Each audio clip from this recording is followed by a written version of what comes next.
آئیے گا کہ ابھی ہم یہاں پہ بحث کر رہے ہیں، ہمارے یہاں پر یہ کیوں ٹینڈنسی ہے کہ اپنے اچھے کام کے اچھے نتائج کو بلیٹل کرنا، ایز اٹ از انٹلیکچولی جو ہمارا سرمایہ ہے ہم نے کو بنایا نہیں ہے، بنیادی ایشوز کے ساتھ ہی ہم گریپل کرتے رہے ہیں.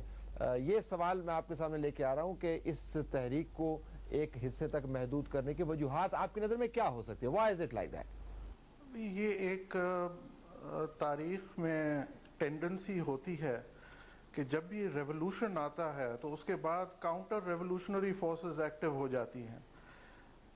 یہ بھی ایک منی ریولوشن تھا جس کی وجہ سے افتخار محمد چودھری صاحب اور باقی جو معزول جج صاحبان ہیں وہ بحال ہوئے ہیں.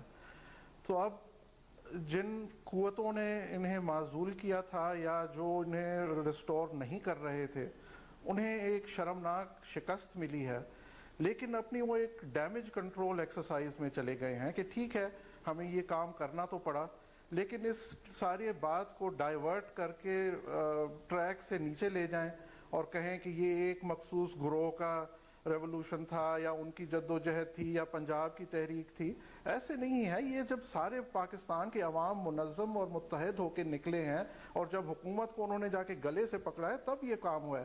شیخ صاحب ابھی کہہ رہے تھے کہ ہمارے پارٹی کا منشور تھا اس لیے پہلے دن سے، زرداری صاحب نے کہا پہلے دن سے تو وہ 3 دفعہ معاہدے کر کے مکر گئے ہیں اس پہ. اگر انہوں نے اپنے پارٹی کا منشور امپلیمنٹ کرنا تھا تو انہوں نے مری معاہدے کا کیوں انحرافی کی؟ جو اسلام آباد میں معاہدہ ہوا، دبئی میں ہوا، اس پہ کیوں نہیں آئے؟ یہ تو جب انہوں نے عوام نکل پڑا اور انہوں نے گھیراؤ کر دیا پھر انہوں کو مجبور ہو کے یہ کام کرنا پڑا ہے. تو شیخ صاحب پوچھتے ہیں یہ اس نقطہ نظر کے بارے میں کیا؟ سر اب یہ اس نقطہ نظر پہ تو میں